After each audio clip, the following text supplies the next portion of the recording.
Sawadee good morning, and thank you for joining us on Newsline. We're broadcasting live on NBT Radio Thailand FM 88 and NBT World. It's Sunday, October 11th, and my name is Suraphat Tharanarit. Their Majesties, the King and Queen, have sent a letter of condolence to the President of the Republic of Hungary on the demise of former Hungarian President Arpad Güns, who passed away on Tuesday, the 6th of October. In the royal message, their Majesties conveyed their profound sadness for the death of the former Hungarian president. They extended to the President and members of the bereaved family, as well as the people of the Republic of Hungary, their sincere sympathy and heartfelt condolences for the irreparable loss. Mr. Arpad Güns, who was Hungary's first democratically elected president, died at the age of 93.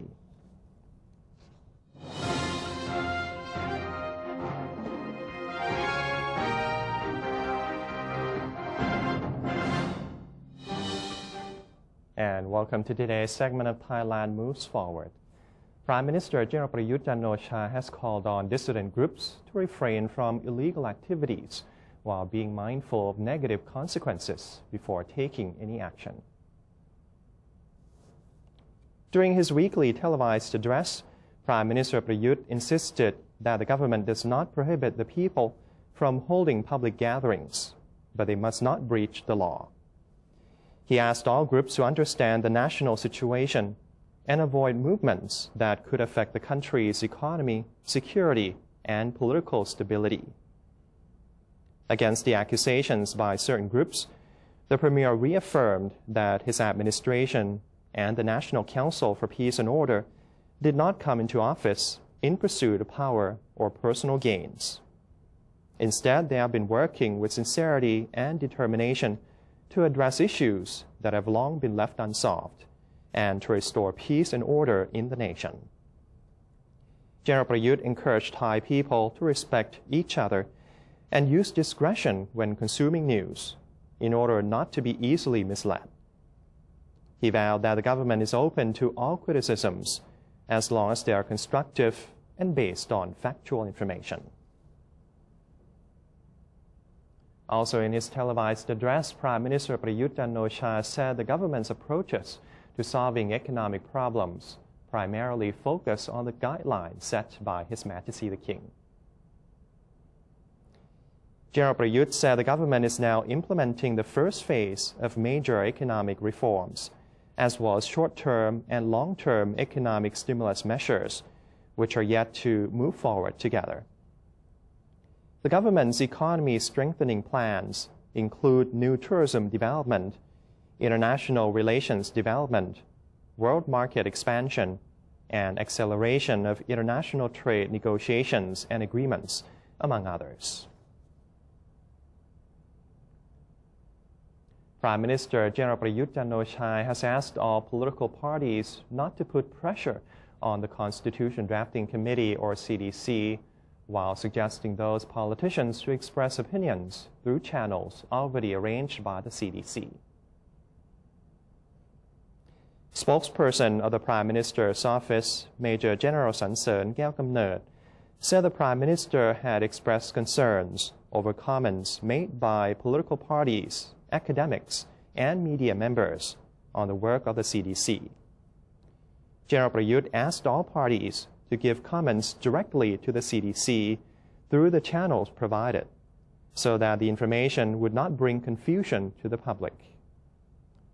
Major General Sansern quoted the Prime Minister as saying that the comments in the media could make it difficult for the public to differentiate between facts and opinions. Some comments were merely personal interpretations, but were expressed as if they were contained in the draft constitution.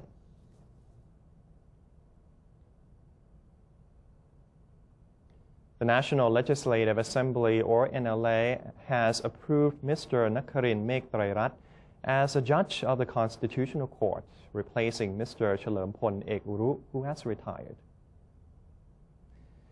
Mr. Nakharin was on the list of 9 candidates considered by the committee charged with selecting new Constitutional Court judges. The NLA voted 158 to 6 with 4 abstentions to select Mr. Nakarin.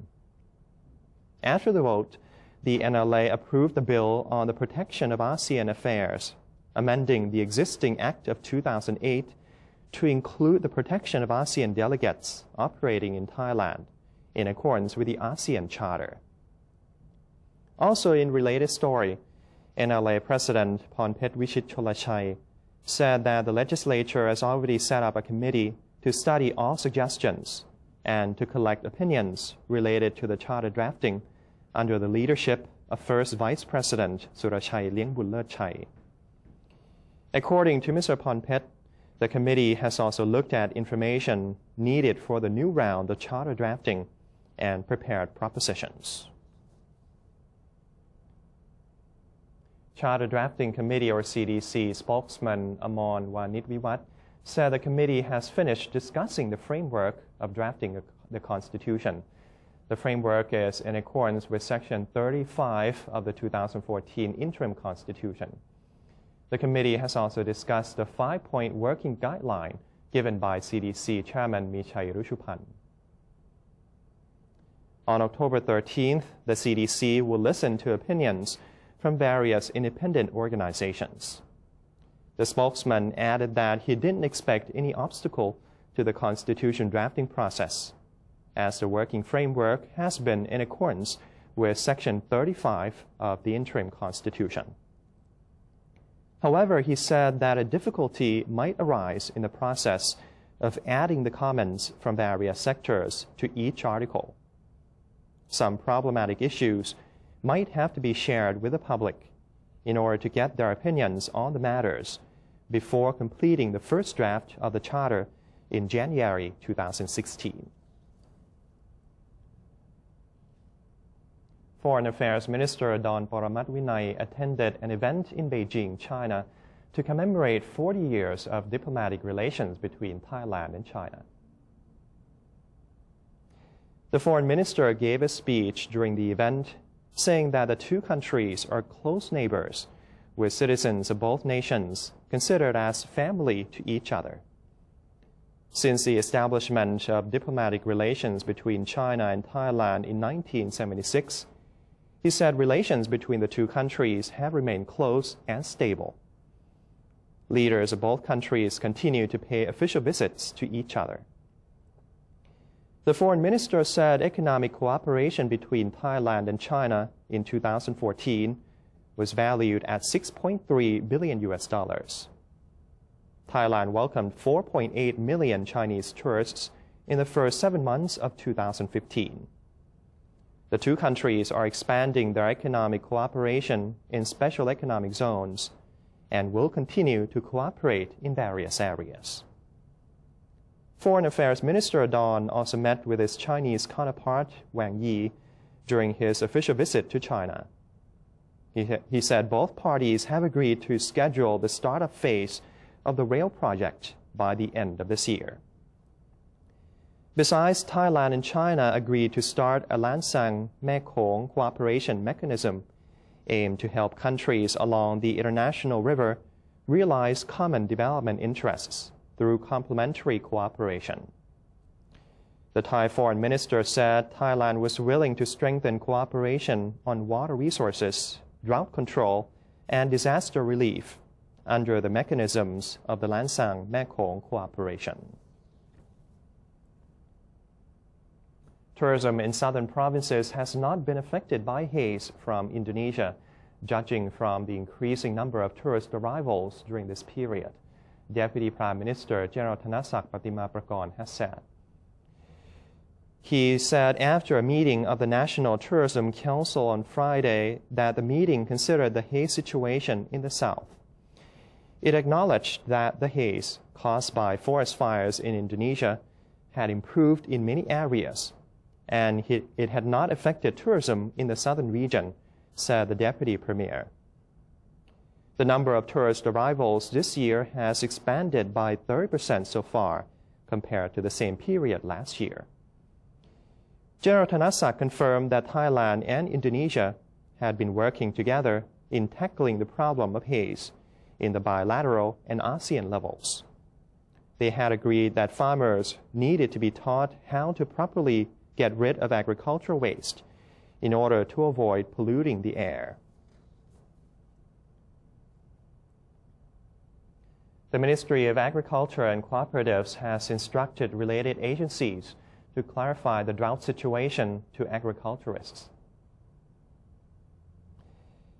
Director General of the Cooperative Promotion Department, Opat Glanbut, disclosed the Ministry of Agriculture and Cooperatives has set up operation teams to explain the ongoing drought problems to farmers in 22 provinces along the Chao Phraya River. The teams will also inform farmers of the government's assistance measures, including the job creation program and the support for water economizing agriculture. According to the ministry, the remaining water reserves in the 4 major reservoirs are enough for consumption and maintenance of ecosystems. Meanwhile, provincial governors have voiced their readiness to apply the drought relief measures issued by the ministry to their respective provinces. The Ministry of Commerce is gearing up for the vegetable sales campaign to promote public participation in the vegan festival. The campaign will be held between October 13th and 21st at 11 fruit and vegetable wholesale markets across the country. In Bangkok, shoppers can snap up discounted agri-products in Meenburi Market, on Nut Fresh Mart, Ying Chareun Market, and Happy Land Market. Other than the capital city, the campaign will be held at central wholesale markets in Kamphaeng Phet, Khon Kaen, Pathum Thani, Nakhon Pathom, Nakhon Sawan, Nakhon Ratchasima, and Pattani. All products will be discounted by up to 20%. Aside from the vegan food campaign, the Ministry of Commerce regularly deploys its executive members to different outlets across the country to observe prices of consumption items as part of its price regulating measure. Small and medium-sized enterprises are participating in a special SMEs fair organized by the government. NBT World correspondent Kun Niranut Traijakwunit reports from there. This month, the government is holding an SME fair along Klong Padum Kung Kasem Canal next to the government house to support Thai SMEs on their new products, including food, souvenirs, and crafts.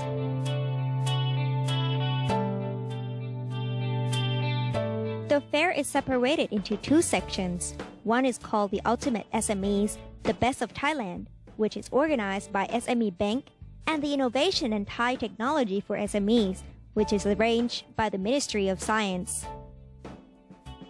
The fair also features exhibitions, products, and innovations in science and technology offered by SMEs, as well as more than 20 training courses. สุดยอด SME ของ Digital Thai we start at 2 to 25th October and we open start in 10 o'clock to 19 o'clock every day. We have a shop over 80 shops that they are SME, and we also have the service for consulting business, and we have a loan for SME. We also have a checking credit bureau that are free every day in this fair. We are really a lot of people coming every day, over 3,000 people, including foreigners. Special activities for SMEs have been initiated with the intention of allowing farmers and operators of small-sized businesses the space to sell their products and improve earnings. Yes, we come from Yala province, southern Thailand, and we decide to develop our product to international standard. And this is frozen roti and or roti canai or paratha. This is same, ready to eat. Yes, and we are here because SME Bank invites. Because we create the innovation about the mobile garage. So the owner of the SME bank invite me to show to this market, because mostly in this exhibition, mostly they show about food, cosmetic, something like that. So we are different, and this is the first time that we launch our product. This fair is an opportunity for producers and developers of new technology and innovations to meet and discuss both their professional needs and distribute helpful information. For anyone who is interested in the fair, it is open daily from 10 a.m. to 7 p.m. until October 25th. I'm Niranut Traijakwanit reporting. A very interesting activity there. And that's the end of today's edition of Thailand Moves Forward. Before we take a quick break, let's have a look at the exchange rates and commodity prices.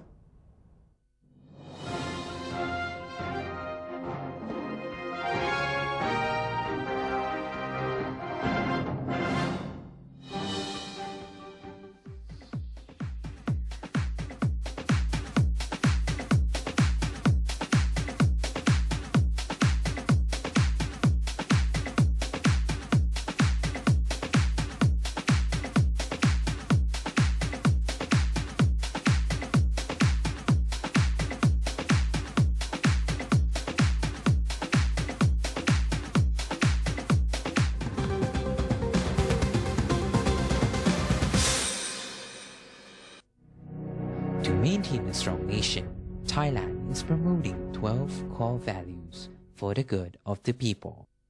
Third core value: being grateful to parents and teachers.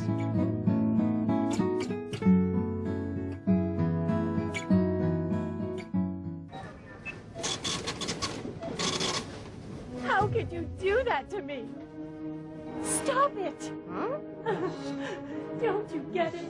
I don't need you anymore. Enough.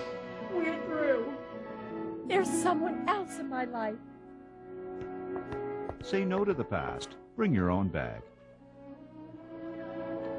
Say no to plastic. ASEAN Community.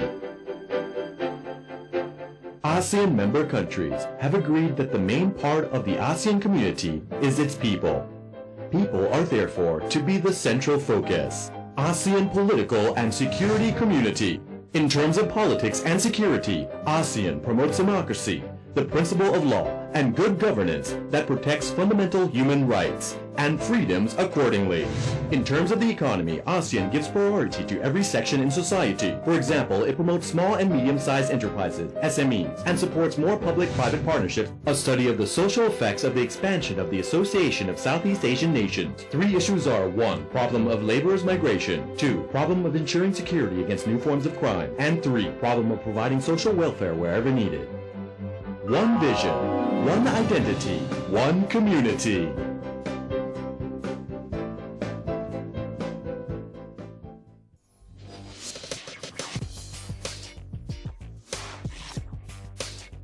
Multiple perspectives, insightful commentary on Thailand with The Insider every Sunday morning at 10:30 on NBT and NBT World.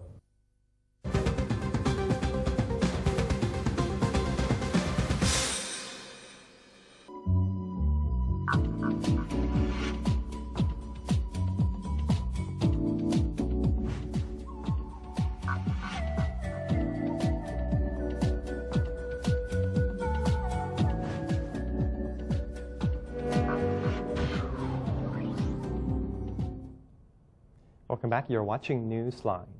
Thailand Post Company has joined in the celebration of the World Post Day with the introduction of special stamps. The event to mark the 56th World Post Day took place at Central Plaza, Rama 3, under the collaboration with the United Nations Educational, Scientific and Cultural Organization, or UNESCO. Thailand Post Company has produced a special set of stamps featuring the World Heritage in ASEAN, which was titled UNESCO World Heritage Sites in Southeast Asia 2015 to mark the occasion. The stamps, which were also intended to celebrate UNESCO's 70th anniversary, showed pictures of 37 World Heritage Sites across the Southeast Asian region, such as the Ban Chiang Archaeological Site in Thailand, the Ha Long Bay in Vietnam, and the Angkor Wat of Cambodia. In addition to the event, members of the public and collectors who are interested in these stamps can also make an online purchase on worldwideweb.postemart.com or call 02-831-3858 and 02-831-3856.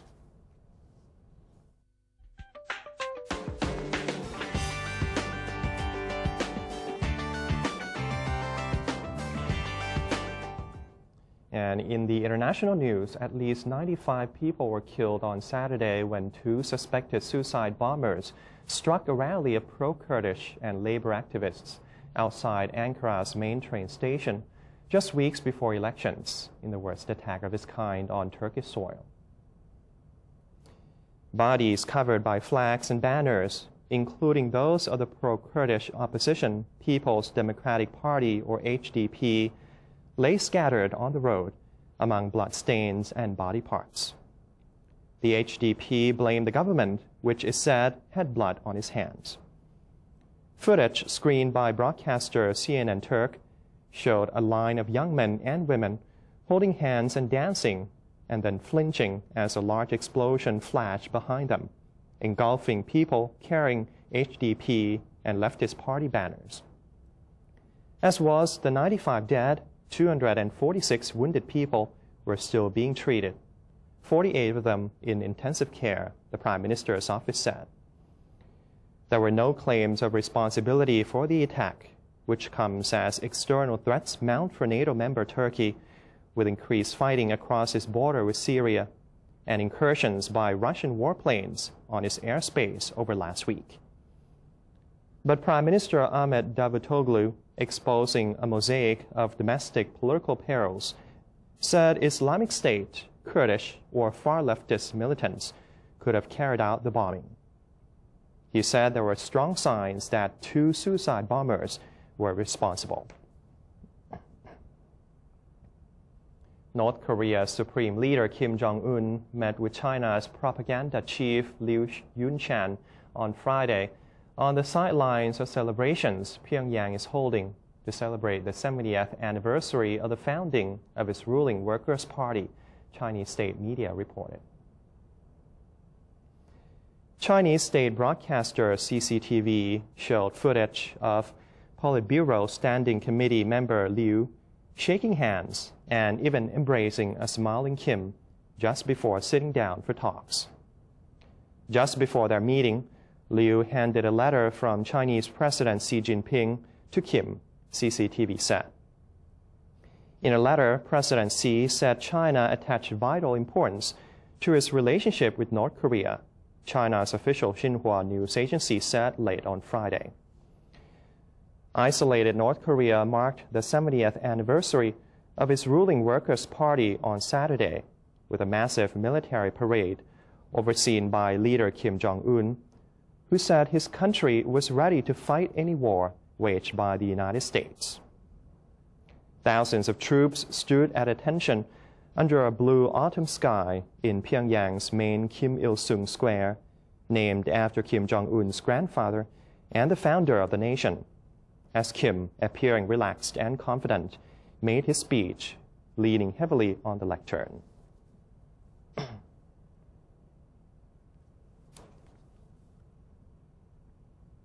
An okapi calf is the newest addition at Tampa's Lowry Park Zoo in Florida.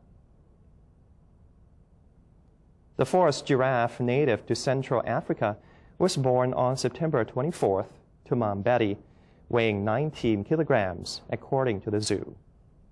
The yet-to-be-named newborn is a male and it is only the third okapi calf born in the U.S. in 2015. Unknown to the Western world until the 20th century, the large mammals are found in the rainforests of northern, central, and eastern regions of the Democratic Republic of Congo.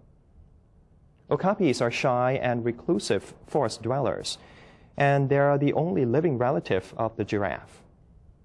The wild population has declined by nearly 50% in the past 2 decades, with continued loss of habitat and political unrest in their native region.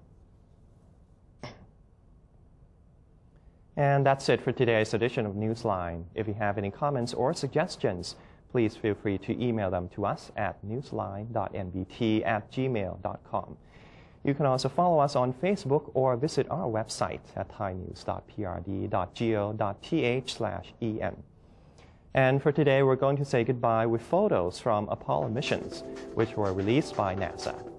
I'm Surapalao Tharanarit. Thank you for your company and have a wonderful day. สวัสดีครับ